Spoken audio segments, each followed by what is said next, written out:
Mi nombre es Arisbel Pérez Quijano y voy a hablar sobre la importancia de los documentos médico-forenses en el procedimiento penal. La medicina legal es una de las disciplinas médicas presentes de una forma constante en cualquiera de los aspectos relacionados con el ejercicio de la medicina. Gran parte del tiempo correspondiente del trabajo del médico se invierte en una parcela puramente administrativa, mediante la cual se ve obligado tanto legal como deontológicamente a completar diversos escritos en forma de impresos, formularios o de otro tipo de documentos que sirven fundamentalmente para relacionar al médico con las diferentes administraciones, autoridades o con las propias particulares. Estos tipos de escritos son los que se conocen como documentos médico-legales. Por esta razón, resulta básico para cualquier médico el llenado y dominio de estos, conllevando la elaboración de varios tipos de documentos. El médico, en numerosas ocasiones y por razones de su oficio, está obligado por normativas legales a dejar constancia por escrito del resultado de sus actuaciones. Esto en dichos documentos que podrán definirse como toda aquella actuación escrita que utiliza el médico en sus relaciones profesionales, con las autoridades de los organismos, las instituciones o de cualquier persona.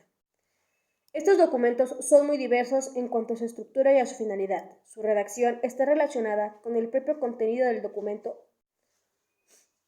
que se requiere hacer constar, pero siempre se debe de caracterizar por una redacción de estilo claro, letra, legible y clara, sencillo además de conciso, y tratando de buscar su fácil comprensión, ya que tenemos que tomar en cuenta que estos documentos llegarán a manos de personas que no tienen el conocimiento en el lenguaje médico.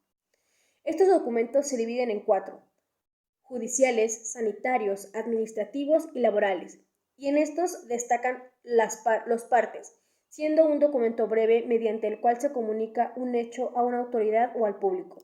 Los informes, que son un documento escrito que contiene la asistencia profesional y los hallazgos obtenidos por la evaluación médica de un paciente y que es emitido por el médico que lo atiende.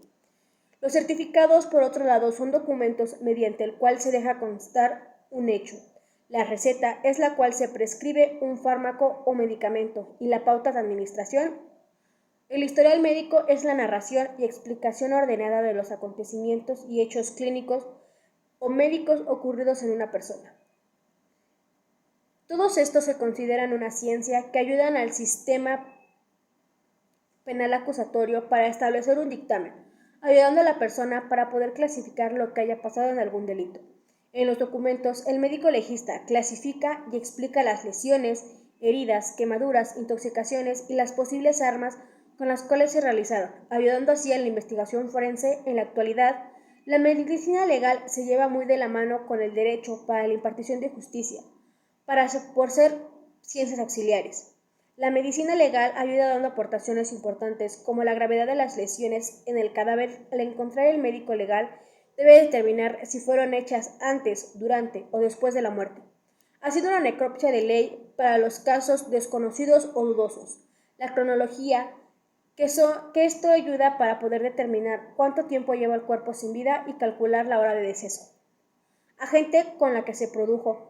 Con esto, el médico legal trata de determinar con qué objeto o arma fueron hechas las lesiones y así poder ayudar mejor con la facilidad en el lugar de los hechos. Todo esto se debe de dar en el reporte, para que así el abogado tenga un amplio repertorio de pruebas médicas y lo represente ante el tribunal, haciendo entendible los aspectos médicos y hacer del conocimiento del juez dicho dictamen. En el Código Penal, con base en el capítulo 4, artículo 243, de la clasificación de la falsificación de documentos en general, dice que el delito de falsificación se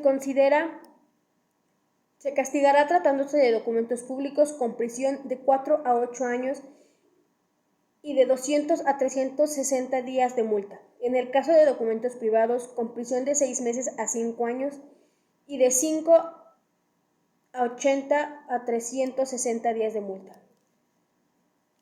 La pena que corresponda por el delito previsto en el primer párrafo se aumentará hasta en una mitad cuando se falsifiquen documentos asignados con trutistas, premisores y distribuidores que se relaciona a la Ley Federal de Prevenir y Sancionar el delito cometido en materia de hidrocarburos.